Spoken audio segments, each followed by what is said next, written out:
Okay. And Morris is going to sound real thin. And I'll say, we're the Bee Gees, and this is Top of the Pops. Yes. Okay. I'm Barry. I'm Robbie. And Morris. And we're the Bee Gees, and this is Top of the Pops. Let's do it again. Yes, wrong. 1, 2, go. 1987, the year that Britain gave up criticising and started consuming. I'm not saying life began in 1987, but there definitely is a before and an after. By 87, things started to change. Money was everything, and greed was good. Everybody was taking advantage of the moment and having a good time. You gotta fight for your right to war. Those that worked hard and played hard reaped the rewards. 87 was a fantastic year for us. I mean, just staggering. We were just buzzing. It was like holding a tiger by the tail, went pew. We never took anything too seriously, so all of a sudden it started to, you know, get a bit serious.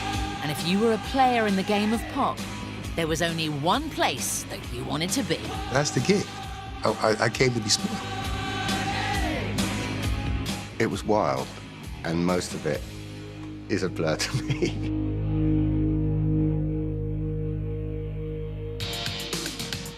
New Year's Day 1987, and Top of the Pops was there to ring it in. Hi, we're live. Happy New Year, and welcome to the very first Top of the Pops of 1987.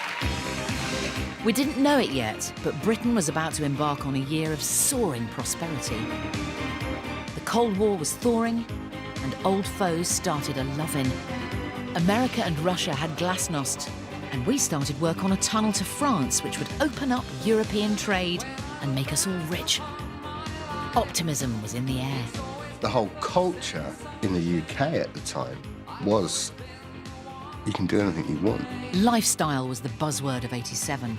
It was about individuality. And self-expression relied on your chosen status symbols. The things you wore, the car you drove, the food that you ate, were all indicators of your style, your taste, and how much you earned. Margaret Thatcher was pull yourself up by your bootstraps, take care of yourself, and you'll be rewarded for that. And a lot of people bought into that.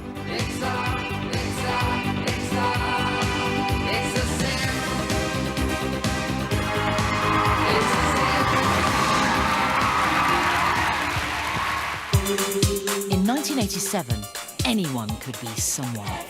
If you wanted it, you went for it. Mel and Kim Appleby were from London's East End. They'd grown up with little money, but a lot of ambition. And this was the year their unapologetic quest for success paid off with a #1 hit. Aitken! You know, these two girls, it was a fairy story. From Knicker Factory to #1. You know, how much better can you get than that?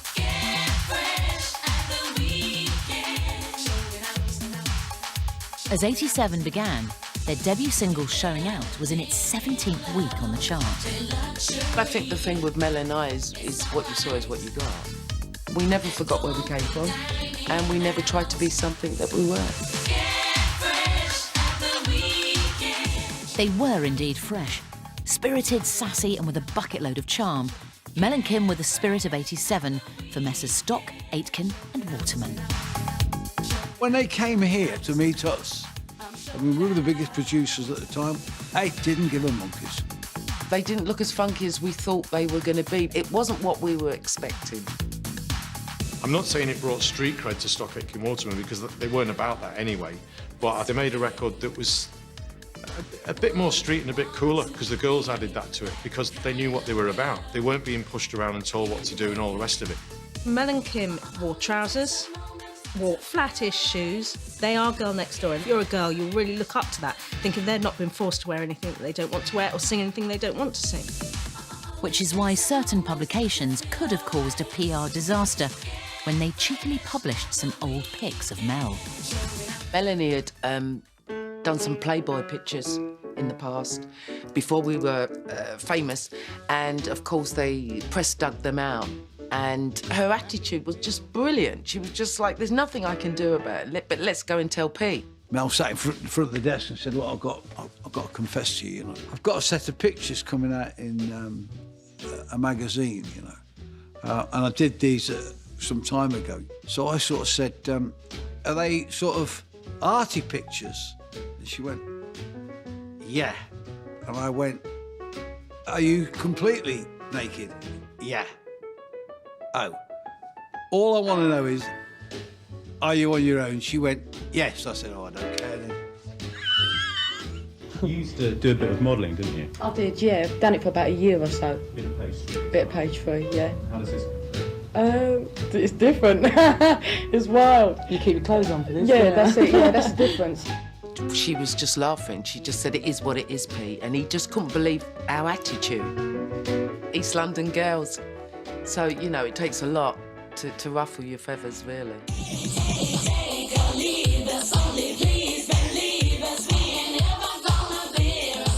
The girls clapped right back at any criticism with Respectable, which also gave Stock, Aitken and Waterman the chance to get creative. We've got a new piece of equipment in the studio called a Publison, and Mike was playing with it. So you could play it on the keyboard. So before where you could just trigger the sample like a kick drum or a snare drum, this you could play on the piano. So you could change the note. So you could go, hey, hey, hey, hey, hey.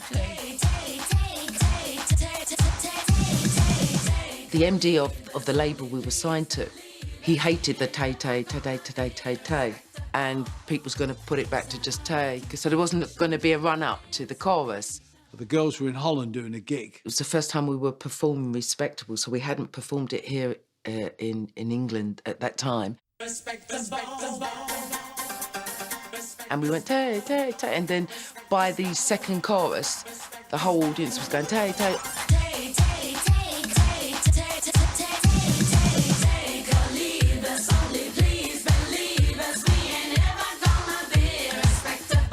About 11:30 at night, I got a call from Holland. And the manager said, "For Christ's sake, don't take that tay-tay-tay off the record. I've got a club of people all singing tay, tay, tay."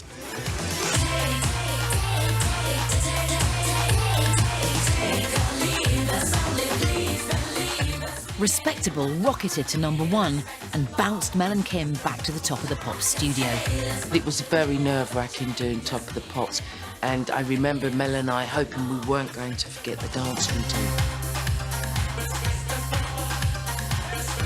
It is a big deal, really, because everyone wants that kind of #1, don't they? But we never thought that. We were just buzzing.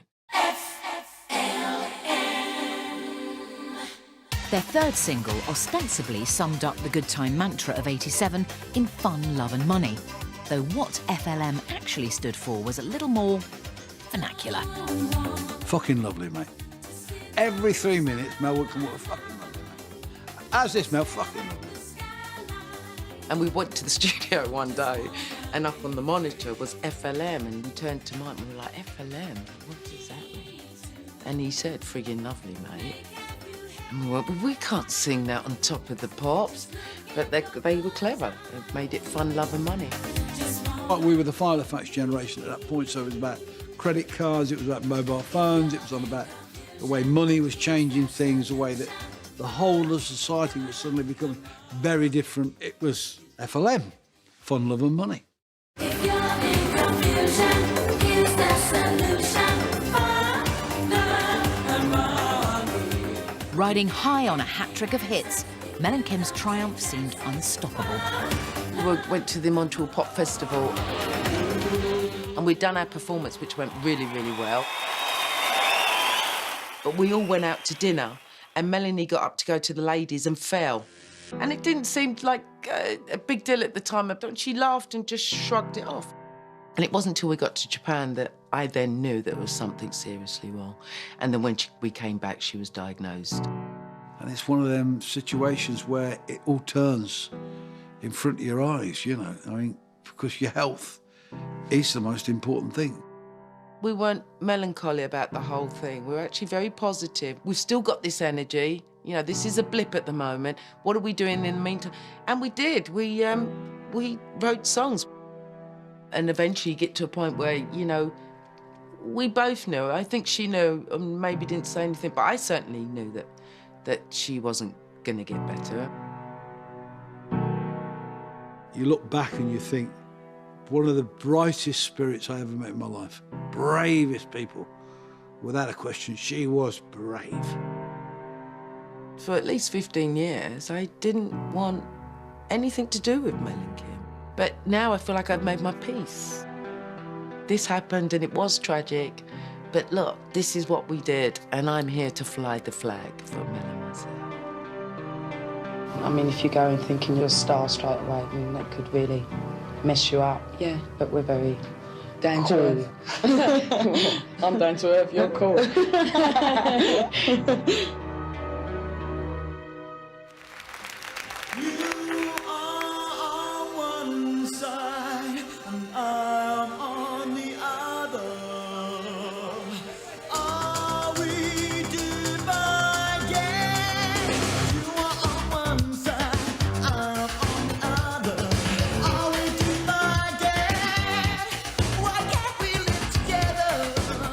In 1987, Mrs. Thatcher won her third election, and she observed that there was no such thing as society.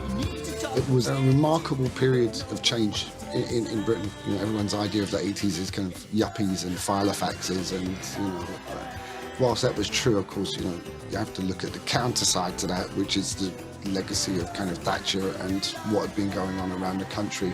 There was a lot of very poor areas. The divide between the southeast and the rest of the country had never been wider. Roll up to play Southeast Housey Housey. The right to buy is yours. The more players and the more cash, the higher the prices go.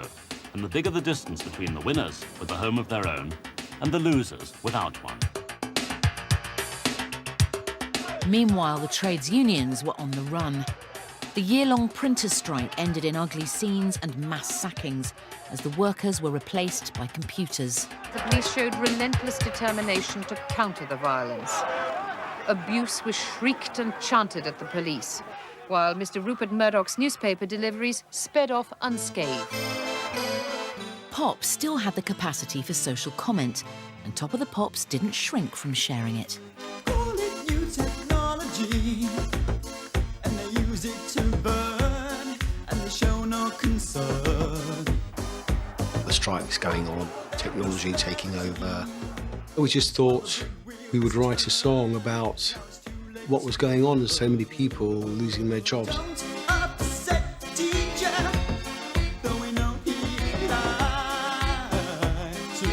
Erasure have always been that sort of soft power pop, really. But I think it just comes from a place of just caring about what's going on and being fair.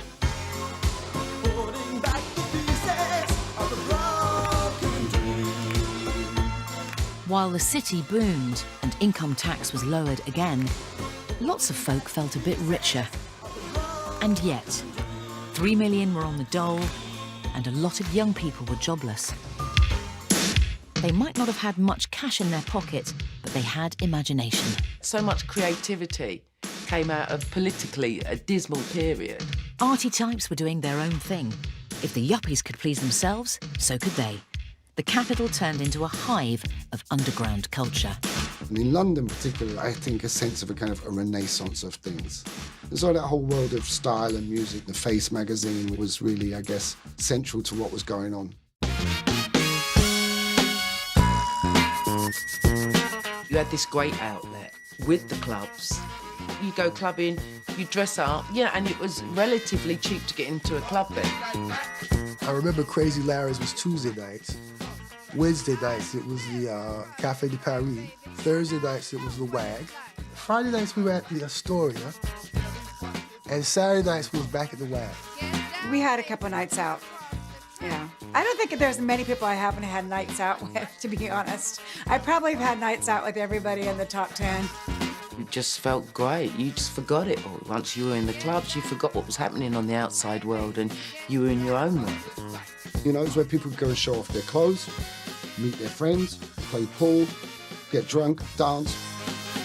The whole London creative world. I'm talking about fashion, I'm talking about music, I'm talking about artists. So you'd have the people from the record companies, you'd have the talent, you know, the model bookers, you'd have the models, and you'd have everybody kind of like this. It was a scene. It was definitely a scene. We were a gang. And from this club scene emerged the hottest, yet coolest new band of '87. Ben used to come to all our gigs, and he was a friend, and he was part of the scene as well. That time I was just going to sort of rap clubs and stuff, and the other guys from the band were doing a gig one night, and I came to see them. It wasn't really my type of music, but it had elements of passion. So they invited me down to a rehearsal studio, and with my sort of, you know, funky jazzy reggae sort of thing, we just, you know, mixed it all up. We were just doing our thing, and people liked it. And we had this one song called Curiosity Killed the Cat. We didn't have a name for the band, and everyone just started to call us Curiosity. And we'd go to the WAG Club, and we'd always get him free, because although we hadn't done anything, we just looked like a band. And this guy came up and he said, who are those guys? Why are there all these pretty girls hanging around with these guys? And they said, oh, they're a band, a new band. And he came up to us and said, can I manage you? Suddenly, everybody wanted a piece of Curiosity, and they appeared on the music press radar when their first video was directed by pop art king of wigs, Andy Warhol. Andy Warhol was a complete fluke. We just heard that he was doing a show for the first time in 20 years. We used to gate crash everything. This is the first sort of major series of self-portraits for quite a long time. What prompted this one? It's just, I ran out of ideas. Got to meet him, chatted a bit with him. And he loved us, you know, and I asked him for his autograph, and he signed my body, Andy Warhol. So I just wore a jean jacket with nothing underneath. And then he called up our record company and flew us out to New York. And then we're in the factory doing our video with Andy Warhol. So...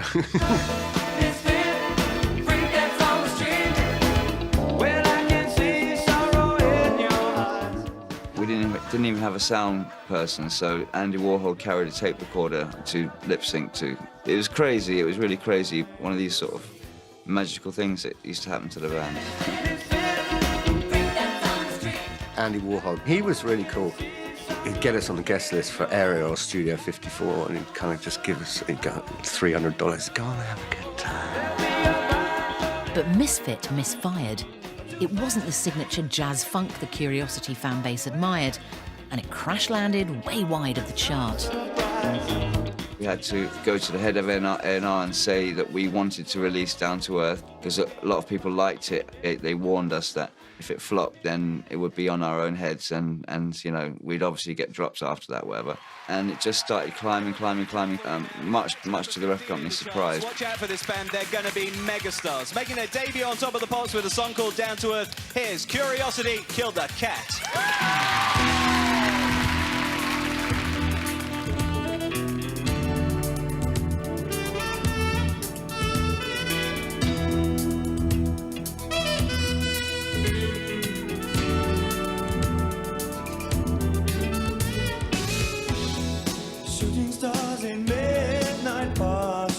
I just loved their songs. I thought there was a very interesting musical intelligence and taste going on underneath what they were doing.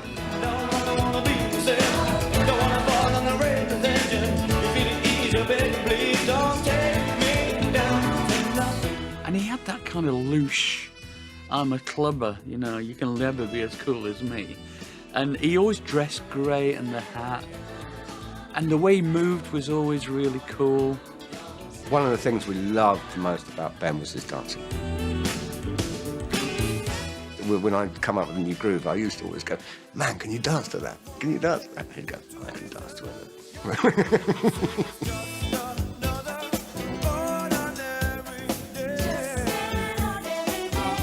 From that moment on, Curiosity were everywhere. Bye-bye Clubland, and hello life as teen idols. He had the perfect name for Smash-Heads. We prayed for people with a name like that. So he would immediately become Ben Volonton, Poirot, or... You know, there were endless variations. It's a fairy tale to me, but you're in tune. But success has its price. Once he is looking very, very comfortable and smiley and I am the best pop star ever, I can do this really, really well. The other point, thinking, I've just lost all my credibility. Didn't ever feel comfortable with it all being, you know, spotlighted on me. My biggest sort of like nightmare was to be a pop puppet. I used to try and run away from it. Straight back down, y'all. Straight back down to earth. Down to Earth stayed in the charts for a ridiculous amount of time, but it never made it to #1. Down to Earth was pegged down at number 3, ultimately held off by Atlantic Records' back catalogue.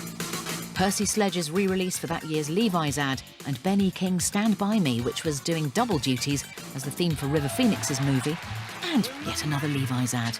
Poor Curios, denied by Denim. And the land is... It kind of was unfair that they were monster tunes from the past. The head of Atlantic Records came and gave us a box set each of Atlantic Records. He said, it should have been you. So darling, stand by me. Oh, stand. 87 was in love with retro classics. Nina Simone and Jackie Wilson also had top 5 hits. Baby. And the class of 87 took up the vintage vibe. 50s styling was everywhere, as pop played dress-up with the past. And if that wasn't your style tribe, you could find another fad to follow. They were very strong looks. So people wearing MA1 jackets with ripped-up jeans. A lot of people wearing Jean-Paul Gaultier suits. I would give everything I own, give up my life. It was actually the law in 1987 to wear a suit. Not really. But the mainstream loved a shoulder pad, and whether it was Gaultier or Man from C&A. It's a mixed fibre, blouson jacket. You had to look like a rich sophisticate. I felt like I was it in those suits, because the shoulders were kind of like... Everybody kind of looked like they had the physique of Superman. Old-fashioned was new fashion, and a wave of wannabe classic British soulsters appeared.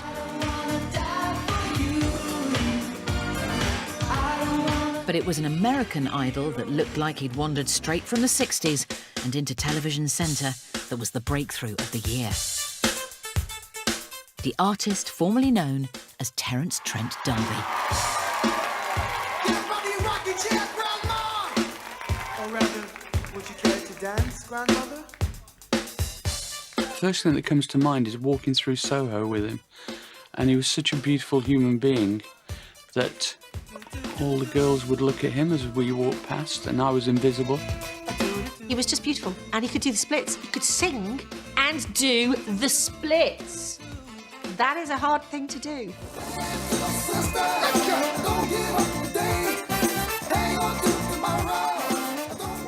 I lived in Europe for about 5 years before I moved over here. And I moved over here because it was my ambition to be a brilliant poser. And basically, England is a poser's paradise, specifically London. So I thought, well, Terence, if you're going to be a poser, you do it in the land of posers. That's why I'm here. I grew up with a dream, and I grew up with a faith and a belief that I was born to be a rock star. You know, he was like fully focused on the matter in hand. He realised this was a big opportunity to change his life, and he was absolutely correct. This is my trip down the rabbit hole. I was just about to start on another production job, and somebody rang me up and he said, "You've got to hear this tape, it's amazing." And it was amazing, and I immediately dropped that job and said, "I've got to meet this guy." Martin Ware was the one who said, look, I got you. I know you. I know who you are. I know what record you want to make, and I'll let you make that record. And then when I got to meet him, he was clearly amazing looking too. I thought, this guy's got the full package. I know the last few pages haven't been good for the both of us, and I've caused you a lot of grief. But put those bags down, okay? Before you make a decision like that, please just listen to me, because I don't want you to leave. I definitely don't want you to leave. Just hear me out. Don't leave me now. This perfect pop star. I mean, could he have done anything else? No. He just arrived and everyone just thought, oh my God, look at him. It's just irresistibly funky.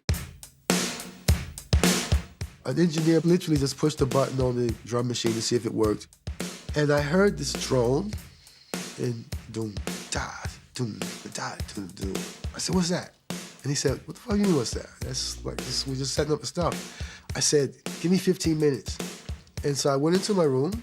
In 15 minutes, I came out with Wishing Well. Sing like a bandit, stealing time underneath the sycamore tree. It's such a beautifully written song. By the all-Saint Valentine. It had elements of a kind of a really old blues kind of minimalism. Wish me love, a wishing well, kiss and tell, a wishing well, a butterfly tea. When it came to the chorus, I thought we needed something a bit more playful, some kind of weird Disney-like elephant walking along thing with the baritone sax.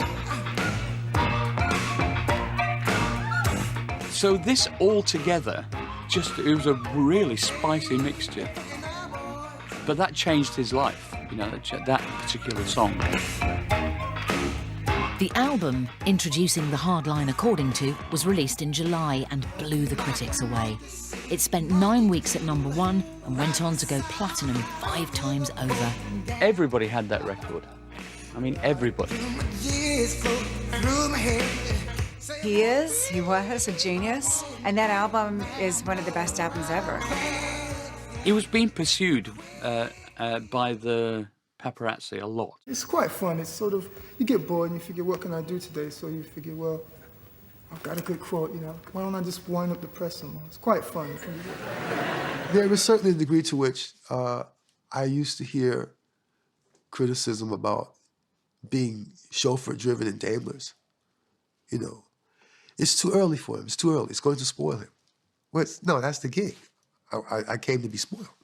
He knew he was good. And I don't think that's arrogant. I think that's just being honest, really. And in fact, at the time, he saw himself as direct competition to Prince. And so there was this kind of competitiveness. We got this message one day from Prince's management company saying, Prince really likes your stuff. Could you send all your demos over to him, please? And we went, no, why would we do that? I mean, I love Prince, but, you know, I think he was trying to get a march on his competitor. Fortunately, you have got someone who relies on you. We started out. It was very much a whirlwind year. You know, you can't have that again. And that was my very first experience. It was like, where do you go from there? There was no place to go from there. Sign your name across my heart. I want you to be my baby. Through the grace of God, I still own all my songs. And, you know, they still get played, and I still owe a tremendous amount of debt and gratitude to that era. You just take it while it lasts, and you're grateful that you survived it.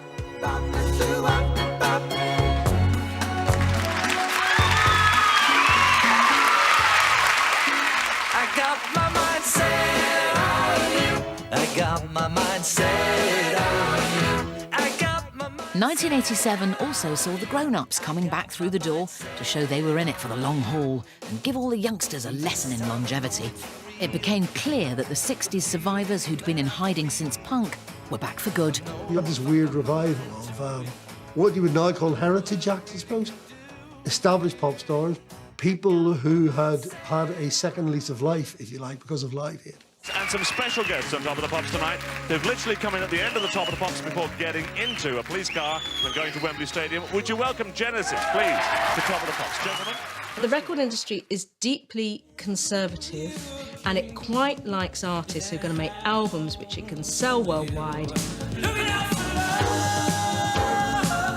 They can put something out, loads of people will buy it, over 25s love it, but it's part of the group dynamic of pop. It was the beginning of this sort of second stage of life for them, which I think they were surprised by it anyway. No Sudan on your butt, the world don't owe you. No Sudan in a run, I want to show you. Mick Jagger going solo with a message from the desk of Norman Tebbit, probably.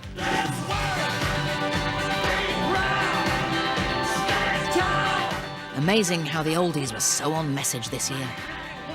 I mean, the Stones, if you think of it, were probably only 40 at the time. It's not that old. And now, there's, 30 years later, they're still going.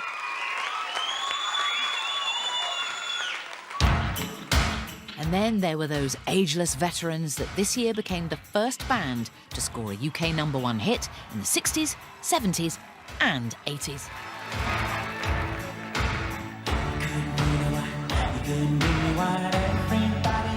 So one abiding memory, Bee Gees were there, and they arrived and they had at least half a dozen massive security guys with them as part of their entourage. We were always getting told, you can't do this and you can't do that and you can't bring that person, you can't. And the Bee Gees could do whatever they wanted. So we're all kind of corralled and gathered and waiting to go in, and these security guys are going, hey, and they all seem to be American. Hey, how you doing? Nice to see you. Looking good. Bee Gees coming through. And they just push you out of the way.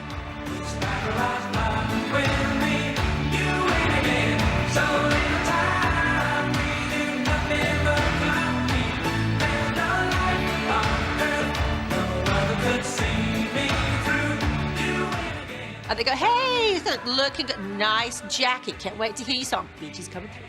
Like that. And we were just all pushed out. I saw like Phil Collins pushed out the way, Paul McCartney pushed out, just all pushed out the way. And the Bee Gees would be like, they'd be like the Queen.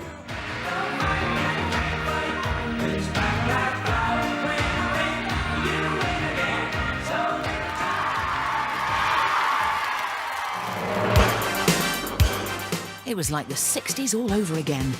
But poor old Top of the Pops was under fire. In 1987, the show turned the grand old age of 24, a dinosaur in television years. Isn't it getting a bit long in the tooth now?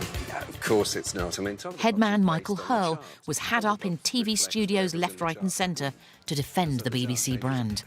But really, you see, Top of the Pops reflects what you, the general public, are buying, what you're buying. I don't choose the programme. If anybody says to me, I didn't like that on Top of the Pops, it's your fault for buying it, it's not me. The Pops had always stuck to its populist top 40 remit against the likes of hipster show The Tube and the serious muso's favourite Whistle Test. There had been room for everyone, but in 1987 those rock and roll shows were cancelled, and Hurl got a right rollicking from angry indie kids for not representing pop's ever more diverse tastes. Who in the audience agrees with that? I listen to John Peel a lot, and some of the bands I hear I've never seen. Why aren't I seeing these bands? I'd love to have another version of Top of the Pops. I'd like to have a magazine music programme. The BBC has been in the market for minority programmes, not just on BBC Two, for the duration of its life, hasn't it? Why do you have to have a big audience? Well, the answer is that we are but servants of our masters as programme makers. In the absence of the cooler shows, Top of the Pops had to sometimes be a bit edgier, without looking like it was having a midlife crisis.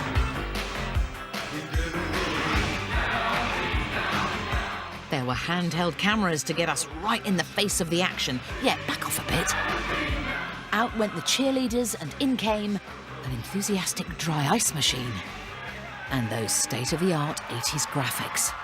And where else could you get Eurovision hero Johnny Logan and the Jesus and Mary chain?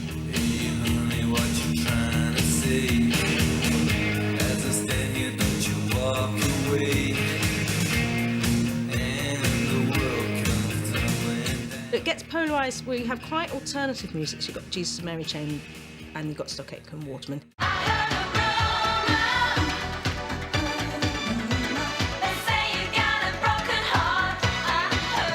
The industry itself, the actual music industry, was going towards bands that wore anoraks and wrote, sang dirgy songs and didn't wash or didn't sleep, And we didn't believe that's all there was. A bit like us, yeah. We didn't actually believe that that's what people wanted. Yes, PWL expertly tapped the taste of the nation, and this year mastered the art of catering for mass consumption. And their poster boy was their tea boy. I had given this guy that lived in Newton-le-Willows a job on a youth opportunity training programme. You've actually been working here for about 2 years so far, haven't you? That's right, yeah. Aitken Waterman, I've had my deal with them for quite a while now. And they asked me to come down and work in the building so I get to know everybody and the way that they worked, really. Technically, he was like an apprentice engineer. He did make tea, He was blinking good at it. He was a really good tea maker. There is only me who makes decent tea down here, so somebody's got to do it, you know. He lived in Newton-le-Willows, where I lived at the time. So I came down on a Friday night or a Monday morning, so he came down with me. We were at home one morning and I was running late. And I was speaking to my on the phone, an ex-girlfriend, for a long time, for about, a good hour, over an hour. And I come off the phone, and as I come off the phone, Rick said to me, "You're never going to give her up." And I went, right.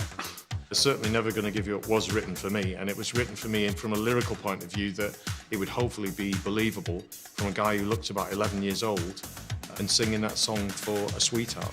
Got into the studio, I got the piano player, I come down and sketch out these ideas. I got the sandwiches on my own session for my first ever single, which turned out to be Never Gonna Give You Up.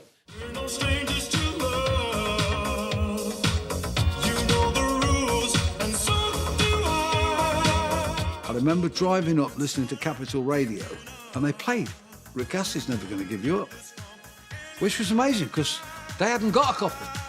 I went on like a promo tour up and down the country, doing some PAs. Gotta make you understand, never gonna give you up, never gonna let you down, never gonna run around and desert you. Then we kind of had a phone call like 10 days into this saying, we're going to need you to go on Top of the Pops. And I'm like, what do you mean go on Top of the Pops? What are you talking about? He said, well, the record's going to be in the top 40 in a couple of days, and we've had the call, we want you on Top of the Pops. And I'm like, how does one go on Top of the Pops? What, is somebody going to sit me in a room and advise me how we do this? No, they're not.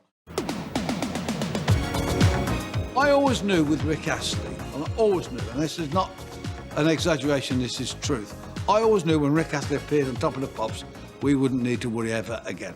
My name's Rick Astley, I've come to go on Top of the Pops. Because I knew that he would have such an impact on Top of the Pops that the taxi drivers in London next day would tell me it was a hit. Yep, thank you. Smash. Was placed in front of a microphone and somebody said, go on, son, off you go. And that was it. 3, 2, 1, 51, 5 left, 1 of 3.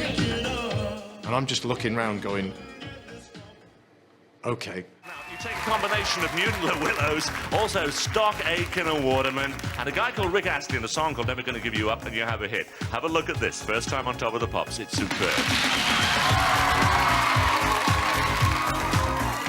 But he's just Mr. Lovely Nice Guy. Can't really dance.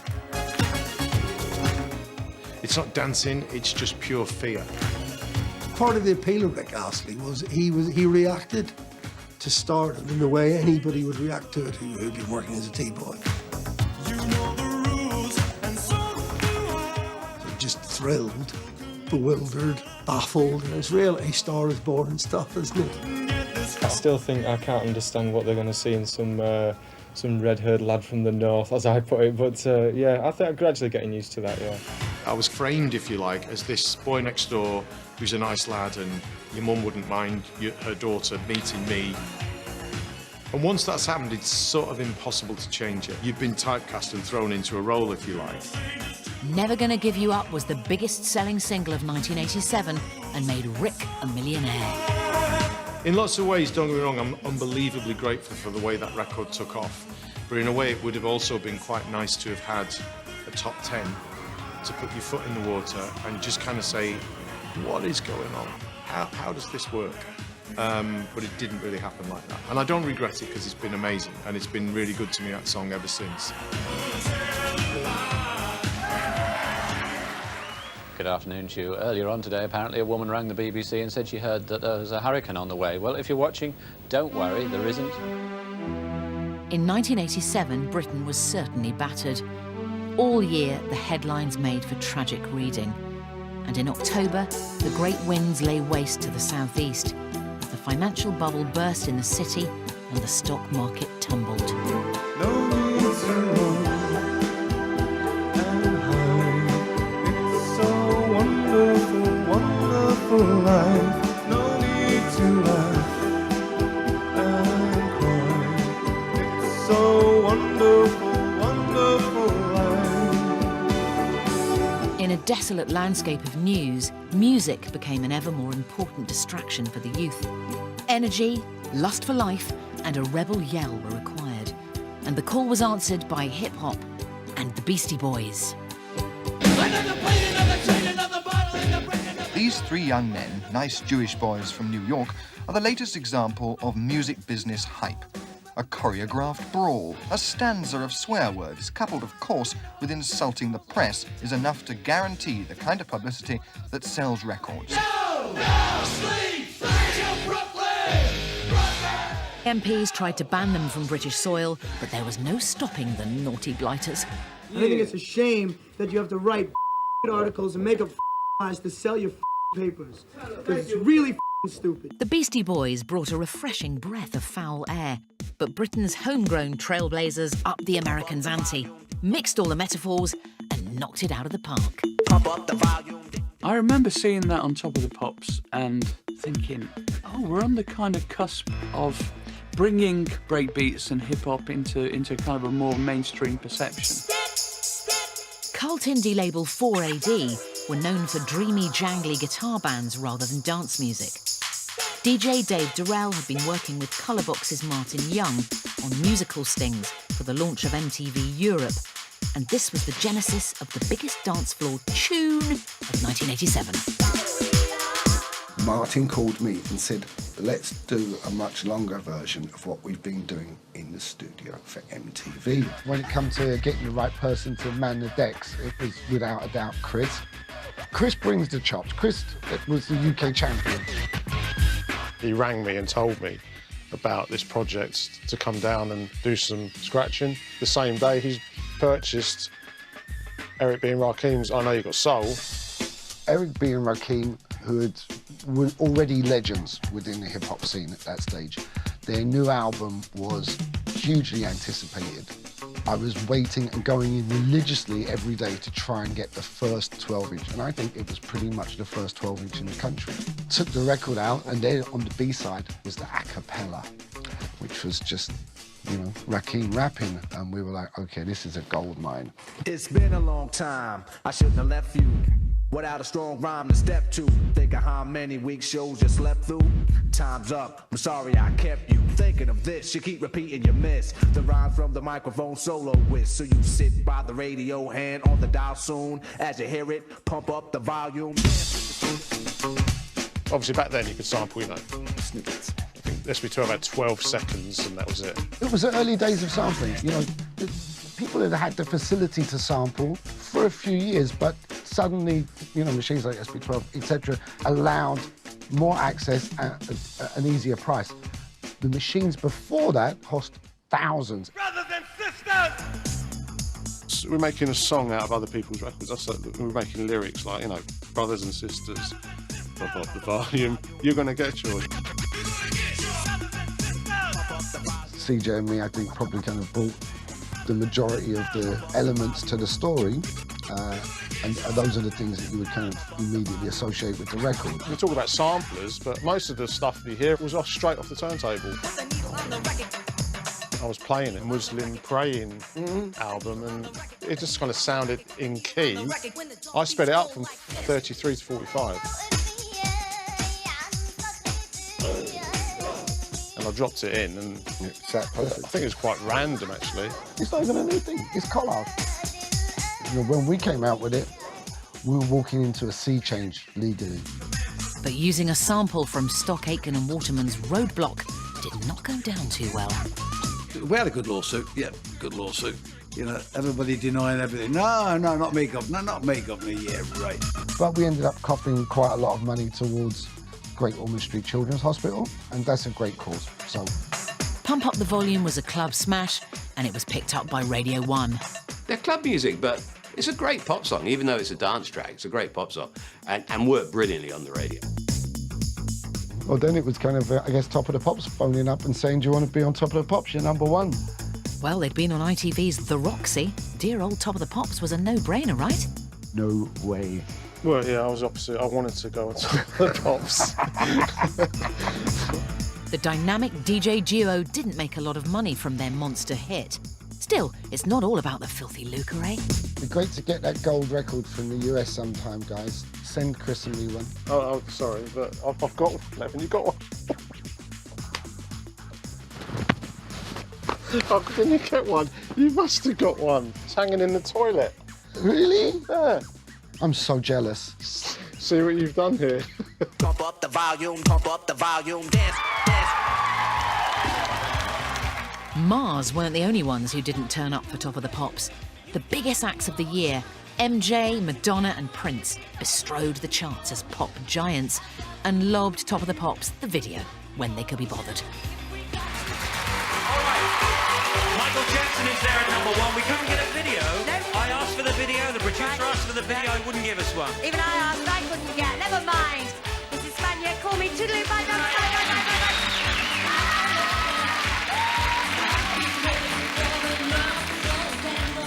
Top of the Pops had to make the most of its unique selling point. It wasn't a video show. Top of the Pops is made in a studio, and I think if we just ran all the videos we could, we'd just end up being rather like a DJ program on the radio. You know, we just do the linking. So, in a grab for access to American acts, Michael Hurl launched a feeder show in the States.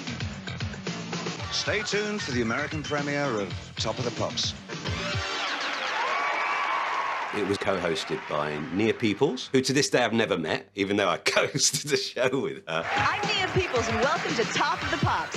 Each week, we'll be bringing you the hottest recording artists in the business, the ones at the top of the charts, and not just in the U.S. We'll also be taking you to London every week, where you'll see the artists who are climbing up the British chart. It was a very clever way for the UK to get access to American acts who might not have been able to travel and promote their song. Let's go over to Los Angeles now. Join Nia, who's going to introduce the #9 record this week. Now here's a guy who Run DMC called the best rapper ever. He's been rapping since he was 9 years old, and he not only writes his own lyrics, but he writes his own music as well. At #9 this week, here's I Need Love by LL Cool J.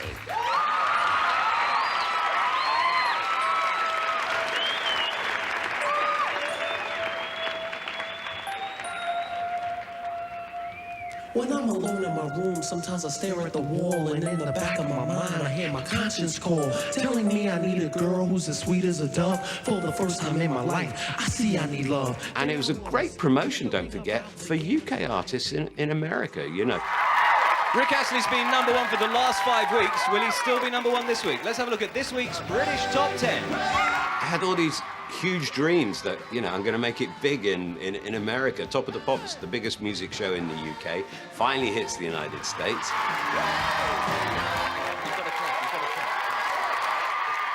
I thought, great, I'm going to be a star in America. They'll fly me out to do the show. No, never happened. Here's the highest new entry on the chart this week at #19 in our LA studio on Top of the Pops, Belinda Carlisle.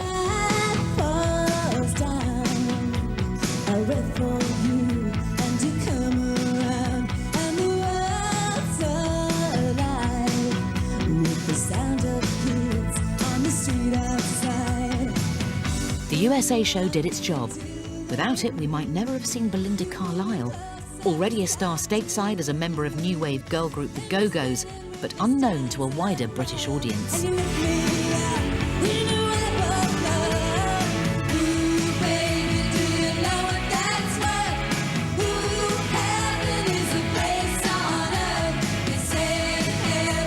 You know, all through my career with the Go-Go's, I had never had any success in the UK. So, and I always wanted that. Top of the Pops really opened up a lot of doors for me. All the bands on the USA show played live, perfect for the crop of guitar bands that dominated the Billboard chart in '87. And that appetite for soft rock suited one unknown Brit band down to the ground. Ron and I have been working hard for about 6 years by the time we caught a break with Virgin in 1987. Our sound was pop rock. It's MOR, isn't it? And they say if you're in the middle of the road, you will get run over. We borrowed some money off my dad and we bought the latest keyboard. Ron came up with dun dun dun dun dun dun dun, found the right sound, stuck it into the sequencer, and it just repeated. He said, you need something percussive. So we tried lots of percussion to kind of, you know, but it still wasn't quite right. So eventually I came up with percussive lyrics, which is something in the moonlight catches my eye, the shadow of a lover goes dancing by. I actually invented rap, and I do not get the credit for it that I deserve. Something in the moonlight catches my eye, the shadow of a lover goes dancing.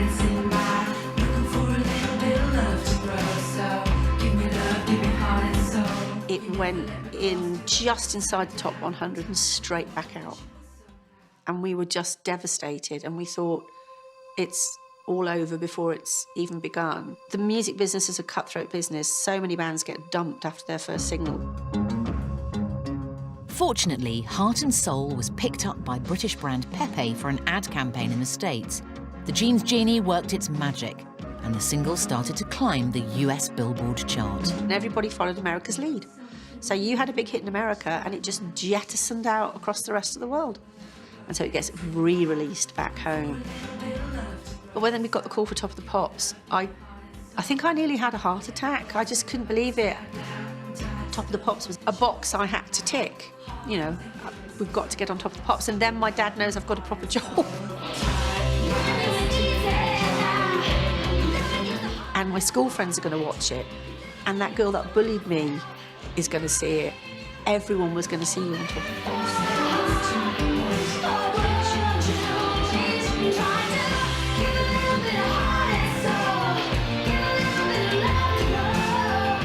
It's still my favourite to Power song, and the one that, as a songwriter, I'm the most proud of.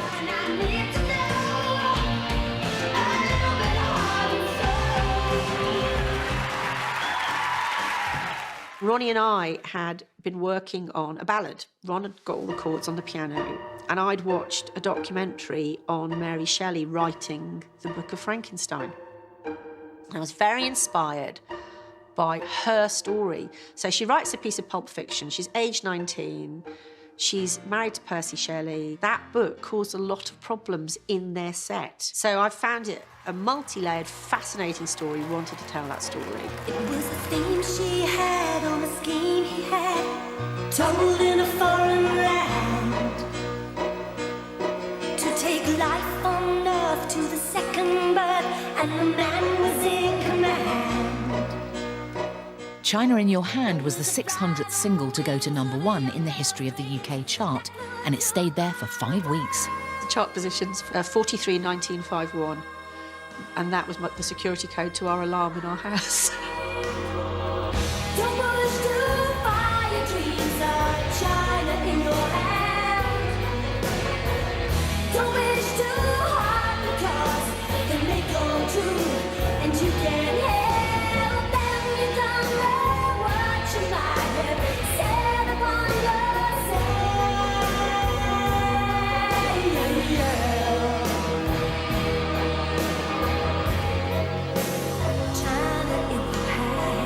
To go to #1 and stay there for that long means that the nation has taken that song to their heart.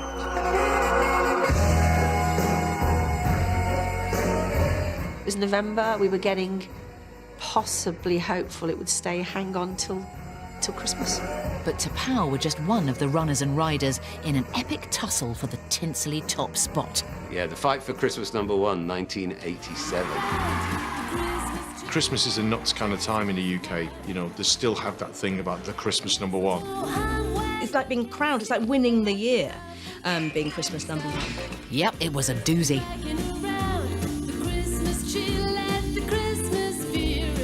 Comic Relief's festive offering was Mel and Kim. Not that Mel and Kim. Do you see what they did there? Confused a lot of people. So happy Christmas.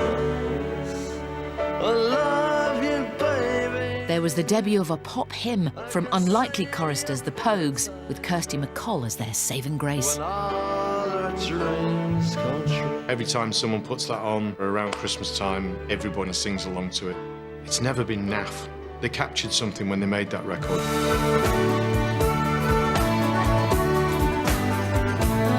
They got cars big as bars, they got rivers of gold, but the wind goes right through you, it's no place for the old. When you first took my hand on a cold Christmas Eve, you promised me Broadway was waiting for me. You were handsome. You were pretty queen of New York City. It's a conversation, it's about an old relationship, it's New York. There's so many layers to it, it's like a novel. But surely it was a shoo-in for the young lad from Newton-le-Willows. When I fall in love, it will be forever. Waterman Pete, decided we need to get me singing something different, not an up-tempo pop, whatever. We need to kind of showcase my voice a little bit. I'm not 100% sure we managed that. In a restless world like this is, love is ended before it's begun. We flew to the Arctic Circle and went up to shoot a video in like 9 foot of snow in minus 15, minus 20. Shot a video that when you look at it today, or even maybe even then, looked like we shot it in North London on a film set with fake snow and all the rest of it. It will be completely. There was this whole hoo-ha going on because Pet Shop Boys label, EMI, released the original version of When I Fall in Love to kind of counteract my version. It will be forever, or I'll never fall. We never thought that EMI would issue the original version of When I Fall in Love. I mean, why would you? Why would you? Only to stop us getting to #1. And I remember Pete Waterman going absolutely crazy about that, stomping around a building going, EMI. I won't tell you exactly what he said, but anyway. Got stuffed. Yeah. Of the sun. EMI's cunning ploy paid off, and their Pet Shop Boys took the crown and the biscuit. As you can see, Neil Tennant was jumping with joy. A flipping cover. It doesn't feel Christmassy at all.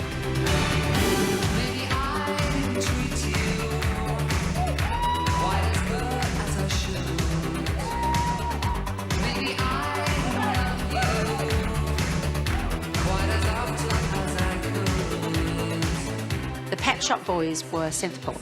It was all the rage, and big lumbering pop rock bands like us were considered sort of dinosaurs, and they had been very unkind about us in smash hits. There was Ronnie, me, and the two of them in the makeup chairs.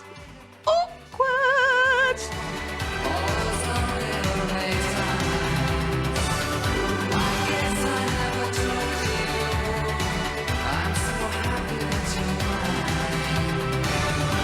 In a year that you could get whatever you wanted, what we wanted was all about to change again as we stepped into a rave new world. Hold tight for 1988. It was all about dance, dance, dance and the second summer of love. The BBC did their version of I See, and swoonsome new stars were made as Top of the Pops brought the party to a euphoric Britain.